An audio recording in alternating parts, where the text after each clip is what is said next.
On this podcast, we're going to share 3 tips on how to strive in your marriage. Stay tuned. I'm Dewey. And I'm Terry. And we would like for you to join us as we lead you on an adventure, reminding us all how to treat your spouse, strengthening marriages one date at a time. Welcome to our podcast. Treat your spouse. You were supposed to say I was supposed to say that. That's okay. That's okay. Today's podcast is about a date that we went on, not necessarily. It was a weekend trip. It was a weekend trip that we did not actually go on an official date, but we did spend the weekend together. We escorted our daughter and her friends, chaperone, what's On the their, proper they had weekend? a senior spring break trip. Seniors, just a weekend getaway with our daughter and some of their friends. Or some of her friends, and we did get to spend the weekend together, and it was a blast, but it got us thinking about today's podcast. Mm-hmm. We did get to spend some quality time together. They went and hung out, and we did get to date a little bit, I believe. Had a great time. We won't go into a lot of details, although we did eat at the Paula Deen restaurant. Yeah, it was good. That was quite an experience. If you have never ate at is it Paula Deen? It's Paula Deen. It's in on the island in Pigeon Forge. If you've not ever been, I enjoy going to Pigeon Forge. You not so much.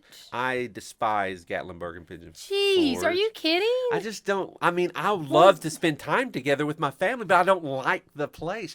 All you do is shop. That's all you can do is go spend money. No, you can't. Now, you if we can go to a mountain cabin in Gatlinburg, or I like the other side of Gatlinburg or the mountain. You've got Gatlinburg here, you got this mountain, then you got Townsend over here at Cades Cove. You're just promoting Townsend because there's an Elder's Ace Hardware there. No, I like the quietness and the lack of busyness of I also like the Gatlinburg. quietness. I enjoy the mountains. You know this. I like to hike. Right. I like to I like to go camping and things like that, and cabins. And however, I enjoy going. I like to go to Pigeon Forge. You do. You like to shop. I don't like to shop. That's Yeah, but there's times that we've gone and not bought a thing. But that's really all you can do is spend money. There's nothing you can just do. No, you can go to the island and just sit out there and watch the waterfall. Waterfall? Or the fountain? The fountain. Waterfall. Water. The water rise. There you go. You got a ton of they do the free samples of moonshine. You went back a ton for that. Yeah, right. But anyway, you go to Gatlinburg. It's a great place, but you have to spend money. You do have to spend money. You go and you shop. But and you here's spend money the thing: or ride we spent go-karts. some money that I Instacarted for. Oh yeah, she spent the money. Instacarting. Yeah, and I helped Instacart a little bit. Paula Deen was an experience. Basically, you choose 3 meats and 4 sides of vegetables, and it's unlimited. So they bring you a bowl of fried you can't take chicken. to-go boxes. Bring you a bowl of this cream corn that was delicious, on point. It was amazing. You like the mashed potatoes? Mashed potatoes were dreamy potatoes. Macaroni and cheese. Mac and cheese was Yeah. I didn't care for it. And you didn't try the broccoli casserole. Broccoli is what about my immortal enemy. Were the biscuits better than Red Lobster? Biscuits were better than Red Lobster? Tied with Red Lobster. Okay. Yeah, a little greasy. Were the biscuits at Paula Deen's better than the Hush Puppies at the Apple Barn? Yeah. Okay. Yeah. He's a bread guy. I'm a bread guy. I love me some bread. So the chicken dumplings wasn't that good. They loved the meatloaf. I'm not a meatloaf guy. The meatloaf was really good, yeah. But my mom's meatloaf is better. It really is. Aw, shout out to Mom. Yeah, and it's my mom's birthday. Oh, yeah. Your mom happy makes birthday. great meatloaf, and my mom had her, I'm not going to say her age because I don't want to get in trouble, but happy birthday, Mom. We love you. Ah. Okay. Where were we? So really, I've said this before on the podcast. Food is my love language, and so, I just eat really good in Pigeon Forge too, which I think is another reason why I love it, because there's Bennett's barbecue that I love that you can only get there, and I really liked Paula Deen's this time because I didn't allow myself. Usually I go and I'm like, I've spent this much money, I'm getting my money's worth, and I eat until I'm sick, and I didn't this time. I would love to try their breakfast. I liked Paula Deen's. I love taffy that you get in Pigeon Forge. I love going to Although you got no taffy. I resisted because I felt like I had eaten so many Nerd Gobstopper thingies. Nerd gummies. And the Apple Barn has apple fritters that you can only get at the Apple Barn. I mean, there's just things that you can only. Right. 3 Jimmy's. Thank you. We went to a soccer tournament up there one year, and one of Haley's friends introduced us to 3 Jimmy's. I almost don't want to talk about it because I don't want a lot of people to know about it. But it wasn't very. We good. went to 3 Jimmy's, and that's only in Gatlinburg. Yeah. So. Although Haley did get to go up on stage and sing at 3 Jimmy's. She did. Yeah. Just an old sweet song keeps Georgia on my mind. And yet she's from Tennessee. This is a tribute to Jacob because he says we mention Haley on every single episode, but Haley was with us. I mean, when she's around. She's like, around. Jacob's not around. Where are you, Jacob? Come on, Jacob. Jacob is at the Verizon store because he has broke his phone again. For the second time in like 2 weeks. Well, it's actually his dog has chewed his phone to pieces for the second time. Mando. Lovely Mando. Anyway, so we went to Gatlinburg with these kids and had a great time. And these kids are part of our Bible study. We do a Bible study, and many of them are in the Bible study. Just the 4 of them do a Bible study too. We've actually recently been approached by a couple in our Bible study who said, y'all should really do a podcast on dating or what to do before you get married and different things like that. And then talking to these kids over the weekend, if we knew then what we know now, we would be in such a better place, I think, because we would be farther along than we are now. I think we're figuring it out. We are on a path of amazingness, thank God. But I wish we would have known this sooner, but thank God he is a redeemer of time, right? And it was also very eye-opening to last week. If you did not listen to last week's podcast, especially if you have younger, like if you're younger married or if you are engaged or if there are people in your life that you know or that are newly married or engaged, it was eye-opening to listen to, even though they're our kids, but it was eye-opening to listen to them say, you're not taught how to be a husband. You're not taught how to be a wife. This is not modeled for us in the church or anywhere. And that, you don't think that's a place where we're failing people. Yeah. Not we, but as a church, as the body of Christ, we are not coming along. We're failing people in a lot of ways as the body of Christ. But one way is, we're not coming along and mentoring couples. Couples need to find younger couples to mentor, I think. That's very true. If someone's listening today and you're an older couple that feels like no one has it figured out, right? But you semi have it figured out. You should try to find a younger couple to mentor, I think. I agree. 100%. Actually, yeah, I think we should, disciples, that's discipleship in and of itself. And that's what we are called to do. Every single person is called to make disciples by Jesus. Yes. So that is our call. And that was eye-opening to me. In fact, I said something on the last podcast that kind of, I got a little convicted about. Abby shared something and she's like, the church doesn't teach us this. And I'm like, you hear that, the church? We're the church. Right? She's the church. I'm the church. I thought that when you said it. We are the church. So basically, I was talking to myself.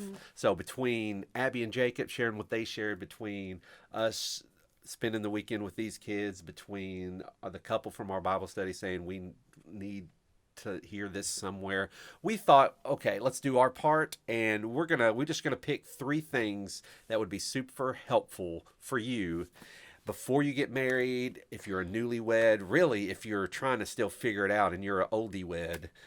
So between all that, we thought, okay, we're going to share 3 tips. 3 tips that you can use, and I want to save the best for last, if that's okay. The thing that has I'm just rocked this by ear, friend. our world. So basically, the world is going to tell you it's hard. marriage is hard, and it is. It's I was gonna very say, that's hard. true. It can be so hard, but it doesn't have to be as hard as we make it. And we're going to share one of our tips on that at the end. That's going to be our tip number 3. They're going to tell you that the first 2 years are terrible, and our first 2 years were pretty. They say it's hard. It has been hard for us, and there will be continued times where it is still hard, but it doesn't have to be as hard as we make it. And like I said earlier, if we knew then what we know now, then things would have been a lot easier. And the first tip I'm going to share is really for the boys. Really, I guess it's for boys and girls. You know, nowadays it's for everyone, but bringing in the baggage, bringing in the garbage, but bringing... Every kid now has one of these. And basically this is a little box of porn. Is what it is. You know, if we're going to be candid, be straight, this is just a little box of porn that we didn't have in our day. In fact, it was you had to shame yourself in order to have access and be known as a pervert, to go somewhere and buy something, to have access to what everyone has access to now. And it's really become the norm. It's socially accepted. It's okay. I mean, nowadays you look at TV and what is acceptable. I mean, yesterday on the Grammys, Cardi B's up there singing about the WAP. And if you don't know what WAP means, I'm not going to tell you. But if you Google it, if you're under the age of 21, please don't Google it. But you need to know what that is. And what they did on stage is okay. And yet... It's not okay. You're saying it's not the world okay. Is saying it's okay. The world says it's okay, but you know, Dumbo's not okay. Peter Pan's not okay, but the WAP is. So it's become the norm. It's becoming socially acceptable. These, like I said, these little boxes of porn coming everywhere. But the fact is, you know, in Matthew 5, Jesus said that if you are to look upon a woman lustfully, then you've committed adultery with her in your heart. You know, anytime you look at it, anytime you think about it and dwell on it, it's a sin, and God hates it. It breaks God's heart. And not only does it break God's heart, it separates. You know, it separates, and it breaks his heart because, number one, you're taking your eyes off him and you're seeking fulfillment from something other than him. And number two, it also breaks his heart because it separates this. You know, when you bring that into a marriage, when you bring that into a relationship, you may think that it's not harming anything or anyone, but it is. In so many ways I won't get into, but it is bringing major harm into that relationship, and there is freedom from it. The statistics are staggering at the amount of people, even in church, who are looking at this, who are addicted to this. But again, there is freedom from it, but we don't really teach the freedom. We don't teach how to get freedom. We just say, try harder, you know, pray harder. You know, you're not in your Bible enough. But there are some ways in which you can get freedom from that. And that's my biggest tip, is don't bring that into your marriage. You know, leave that at home. Boys, if you know me, and you need freedom from that, and you want help from a person who has been there, done that, and got delivered from that, it is... then look me up, give me a call, you know, shoot me a message, whatever you need to do. Let's talk, and I can help you through that in the way that helped me through that. So that's my number one tip for the boys, for the girls. Yeah, girls, if you're having the same struggle, reach out to her, and I'll tell her the secret on how to overcome that. And yeah. Any and I would thoughts say on that we have counseled a couple of couples who have the it's always been the husband thus far has struggled in that area, and it's heartbreaking to see a wife because she feels like she's not enough. That makes your wife feel like they aren't enough. Mm-hmm. So I mean, And that's one of the many, many implications that has. Christianity is not a bunch of rules that God puts in place because He don't want you to have fun. Christianity is just He wants to set you free from all those things that you think are fun. And that's one of the things that how you feel when you look at that stuff. And when it's all said and done afterwards, the shame and the guilt, and the very same person that was saying, come on, look at it, is now in your ears saying, what a piece of garbage, what trash you are. And you feel that way every time. There's a reason that you feel that way. And God is not here to condemn. Jesus didn't come to the world to condemn, but to save. And conviction is different from guilt. Conviction is saying, stop looking at that, look at me. Conviction is saying, you stopped looking at me and you're looking at that. So that's the conviction you feel. And the guilt is from the enemy. I've not thought about it like that, but it's not. So I've always thought, well, it makes the female, the woman, or the man, if it's the woman doing it, feel like they're not enough. They're not worthy. They're not this. And it does the same thing for the person watching it, because it makes them feel like trash, that they're not enough, that they're not worthy of. And that's what the enemy wants to do, is make us all think we're not worthy of. Jesus doesn't think we're worth anything anyway. And so it's just a way to And I just want you to know there is hope. There's freedom. I tried for years and years and years on my own to figure it out, and nothing ever worked. But I finally figured out the key. It is a chemical addiction. It is a fact that it releases these dopamines or whatever in your brain, and it's like cigarettes or drugs or something. It's a chemical addiction that your body needs, but there is freedom from it, and that freedom is in Christ. And again, if you want any tips or tricks, look me up. So that's my number one. Okay, so my number two, would be my one, but I guess would be, and it's the same thing almost, not really, but mainly for women, we watch these romantic comedies, which I love, and it almost makes it impossible for our husband, we're talking about married people, so our husbands can't measure up to what we're seeing on these romantic comedies and things like that. And so when they don't, we fall into this place of disappointment. And so I would just say, and we kind of talked about this on the last podcast too, a little bit differently, because Abby talked about it with social media. So maybe this younger group is feeling the same way. It's just through social media. But we set up these unrealistic expectations that you can't meet anyway, right? And then when you don't meet the expectations that you couldn't meet to begin with, we decide we've made this terrible mistake, or depending on what your background is, I'm not going to put up with this from you, or whatever. And I feel like it also separates and divides and disappoints and makes you second guess and all those things. Do you do that? Do you watch romantic comedies and feel disappointed? I don't. I don't watch a lot of romantic comedies. I do watch some. I'm a fan of some rom-coms. But which one is your favorite? Ooh, that's a hard one. What would be my favorite? I used to love Only You, but I had a crush on Marissa Tomei. You did have a crush on Marissa Tomei. Yeah, Marissa Tomei. So what is my favorite? Your favorite? Romantic. I don't know if you would consider it's got funny parts to it, but I don't know if you consider it a romantic comedy. It does. It's a romantic totally comedy. thrown me off. If it's not a romantic comedy. It is, but it's not gonna. It is. It's a romantic comedy. Bridget Jones's Diary. No. I know that's not it. You're not a fan.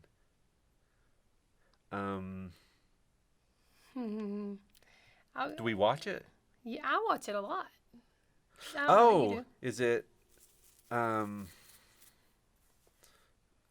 the Cinderella movie? Ever After, yes. Ever After? Yes! I love it. I love it. Okay. Yeah. So that's it. So go watch Ever After if you've not. And you can watch it with your children. It's rated G or PG. PG. It's hard to get a G nowadays. But it's very good. I remember watching it with Haley. Unrealistic Expectation. That's a good one. That really is a good thing, because we can all bring that into a marriage, and that's a marriage killer. Yes. It really is. And that is true. We'll watch romantic movies, we'll watch sitcoms, and we think that's how marriage is. We'll say, for a long time, I thought, what's going on? Why are we fighting? We ain't supposed to fight. This is not what marriage is all about. Cosby didn't fight. Yeah, well, I mean, The Huxtables didn't fight with each other. We're thinking of like Everybody Loves Raymond. They fought, but here's the thing too. With growing up. Oh, though, okay. everybody. But like with Everybody Loves Raymond, and this was like during this Everybody Loves Raymond phase. We also love the Goldbergs. We also love the what's the name? Malcolm in the Middle. We love all of these sitcoms. If you think about it, the female is really the head of the home. It's ridiculous. And New sitcoms, the male is an idiot. And the female is the head of the home. And Ain't a sitcom around that the male is not this bumbling dummy. Right. I mean, even like King of Queens, it's really the females are the head of the home. And so another way the enemy, I believe, has tried to kill marriages is by, we're growing up now watching, and everybody's kind of falling into their roles of, because I know you're a mumbling. No, I'm just kidding. No. But I am saying that I do think that it has, the dynamic of a household has changed. It has. Our unrealistic expectation was perfect marriages that they didn't fight. This generation's unrealistic expectation is wife is king, the man is an idiot. And, I actually said something to somebody that was in this 18, 19, 20 generation. We were talking about Haley and boys and things, and I said, I want Haley to marry someone. Now, and this was with someone that's about her age, that's going to be a spiritual head of her home. And they said back to me, why? And I said, what do you mean? I want her to marry somebody that's going to be the spiritual head of her home. And they said back to me, she'll be the spiritual head of her home. Like Haley's spiritually sound, she'll be the spiritual head of her home. And I thought, no, that's not biblical. Okay. Right, it's not. It's and not I would say biblical. that to girl. I say it to my sister Elena now. I say it to Haley. If there's one die on the heel quality to find in your spouse, as females, they are passionate about Jesus. Like, maybe they don't like this. Like, me and Dewey are opposite in a lot of ways. I mean, we're alike in a lot of ways, too. Yeah. But, so maybe they don't like to go to Pigeon Forge. They hate it. They don't want to Instacart with you, right? There's things about them that you're like, but the die on the hill, like, I can't marry someone if they're not this. It's passionate about Jesus. Yeah. Every time one of our kids started dating somebody, starts dating somebody, no matter what, our first question never ends. Do they love Jesus? Not, do they know who he is? Do they go to church? Do they passionately pursue Jesus? Because that's all that matters. Mm-hmm. And so far, we've been blessed. I don't care if they're street sweepers, garbage men, janitors at school. They don't have to be this super ultra successful person. They have to love Jesus. Mm-hmm. Period. Yes. And our third tip, the most important tip, the greatest tip, the one that has rocked our world and finally put us where we ultimately need to be, is living alive. And living alive is something we came up with probably almost 20 years ago now for a children's church. Live alive, which means always living in view of eternity. But we never really completely put this into practice in our marriage. And basically what that is saying is, when we're living in view of eternity and we're not getting our worth from each other, and we are passionately pursuing God together, then those issues kind of take care of themselves. Because most of relationship issues are God issues. Because if we are seeking God with all of our heart, with all that we are together, if we're both doing that, then we're going to start loving each other the way we should love each other. We're going to start treating each other the way we should treat each other. Because when we're in the Word, when we are pursuing Jesus, those things are revealed to us. And it's like, the thing that we've seen many times and said it many times, but the triangle, I'll put a picture of it. God at the top, I'm here, she's there, and we're pursuing God together. We're getting closer, and the closer we get to him, the closer we begin to get to each other. And that's been the number one success for us. That's been what has just completely changed. Don't you agree? Our dynamic of our marriage. Once we started doing that, we fought so much less. I mean, it is very rare when we get in a big fight now because we're on the same page, seeking God together. And I think I think it was in our goals for 2020, or I don't remember what it was, but I think the transforming moment for myself in that was reading that Francis Chan or Craig Groeschel. It was a Craig Groeschel. Yeah, I don't know that it was Craig Groeschel though. I can't remember Forever. who it was. No, it wasn't Until Forever. Oh. I don't think. Maybe it was. I don't know.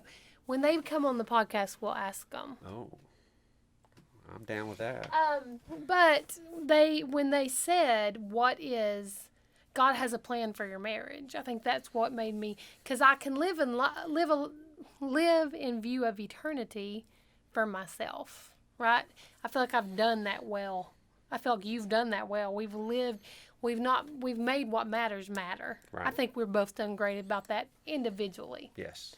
But we haven't, and I don't know why, that we never stopped and said, we need to do this as a married couple. Now, you did it where you would say, momentary affliction, and that made me want to kill you. But we never... Yeah, anytime we'd get in a fight, and I learned better as I matured, but it's a light. The Bible says that our problems here on earth are basically a light and momentary affliction, preparing you for a greater glory beyond all comparison. That's pretty amazing. So anytime we get in a fuss or something bad would happen. About something he did, he'd say, "Oh, no. I just... This is just a momentary affliction for you." Preparing us for a greater glory beyond all comparison. That's pretty amazing. And when we live in the view of eternity together, anyway, and we realize that these little things that used to bother us so bad don't really matter, then that makes it easier too. I mean, it doesn't, these little quibbles that we have, is quibble a word? I don't know. For me, little it was fusses. less about these little things that don't matter. And right, Because they matter more to me. they matter. And then when I say that it's just a light momentary affliction, I'm saying that her needs don't matter to me, is what Right. she's feeling. Right. But I'm saying, you're right. That's Right. true. We're finding fulfillment in each other instead of fulfillment in him. And when we do that, we're going to fail. I mean, we're going to be... Well, I think that, again, for me, it was God has a purpose for us as a married couple. He does. And what's your plan? Right. And what you said, I think you were kind of referring to what I was talking about. But for years also, I said, I have these empty places in me, and you're supposed to fill them. Yeah. And at some point, the Lord said, if Dewey could fill all the places in you, you wouldn't need me. Right? If God could fill the emptiness that I feel because maybe, something from my past or something like that, if Dewey could make all that better, I wouldn't need Jesus. Right? So does that make sense? Did Yeah, I it makes say that total right? sense. Yeah. And so I think when we both, I guess, decided I'm gonna find my joy. Dewey can't bring me my joy, right? He can bring me some happiness, but I'm gonna find my joy in Jesus Christ because He will not disappoint me. Then I'm not leaning on you to say you can't disappoint me. There's only one person that can't. You're gonna disappoint me, and that's okay because I'm gonna disappoint you. Amen. But we're gonna work harder to get past Right. that. So when we're striving for him, then we're thriving. For real, when we're striving, pursuing him together, then we're going to thrive in our marriage. And I wish we would have figured that out a long time ago. But thank God he is a redeemer of time, and he is placing burdens on our heart for people, for relationships, for marriages, and through that, redeeming that time. And And we're again, I would like to say that I feel like we've not. I mean, he's redeeming the time, yes, right? But I almost think that he protected the time too. Amen. 'Cause No, he put a shield around many times in our marriage. He put a shield around us and said, "I'm going to hold you together, right? Or I'm not going to let you mess up so bad that it affects these 4 people I've trusted you with." because that's Right? what we got right. We got right. Our passion for Jesus has always been there. Yes. Our passion was Jesus. I mean, we didn't ever do the devotions necessarily on consistently. We did devotions as a kid, but we were never super consistent with it. We did a lot of. We always took them to church. We always pointed them to truth. I mean, probably not a day goes by where we didn't say something, in all of our marriage about Him and about the importance of the church and God and eternity. We've lived in view of eternity In front of them. in front of them, and I believe that is more important, really, than doing a daily devotion, consistently, is living that out. Wish we could have lived, the fusses out a little less, but that's okay. But that's we all, I okay. think too, even with that, and I don't know how long this podcast is going to be. We might need to stop, and make this a different topic. But I think we were real with them too. We were. And said, "Hey, I messed up. I can't tell you how many times I had to go and say I messed up, and I'm flawed, and I'm sorry, and I've asked God to forgive me, and will you forgive me?"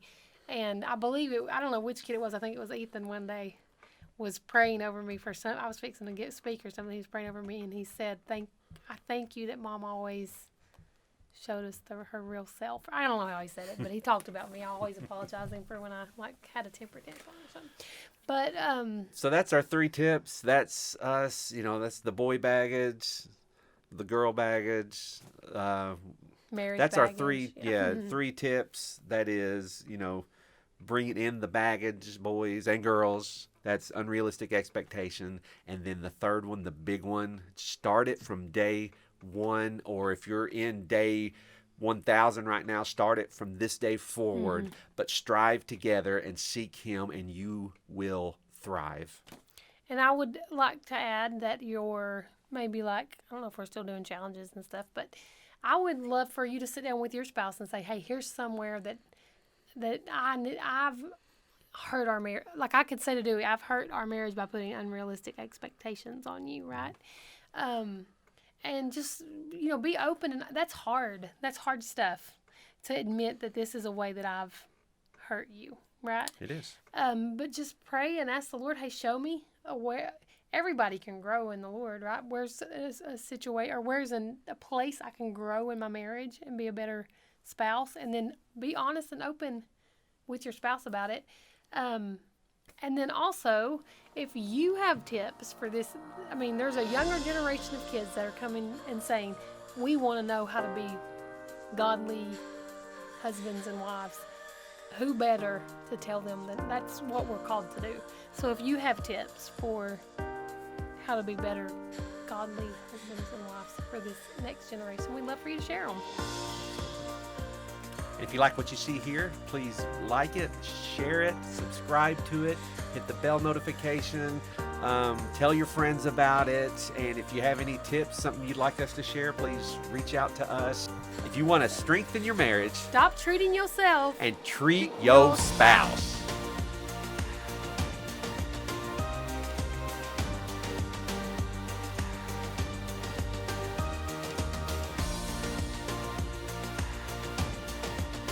And I'm Terry. And we would like to take us all on an adventure.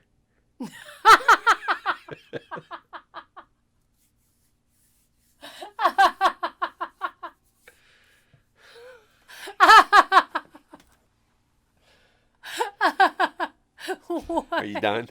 No. What was that? I don't know.